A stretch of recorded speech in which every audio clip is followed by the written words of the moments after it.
মামা হ্যাঁ কি হয়েছে মামা গো মামা আমি চায়ের থেকে বরফ বানানো শিখাইছি। আমার বাইক না চাইলে থেকে বড় বানানো শিখে গেছে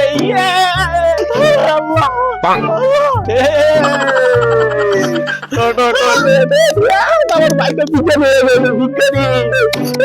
মামা তুই কেমনে চাইলের থেকে বড় বানানো শিখছিস আমার দেখা মামা দেখা আমার মামা আমি তোমার এখনই যাইতেছি। এই যে মামা এই যে রাইস মানে চাল, এই যে আর একটা লিখছে এখন দাও আইস মানে বড়।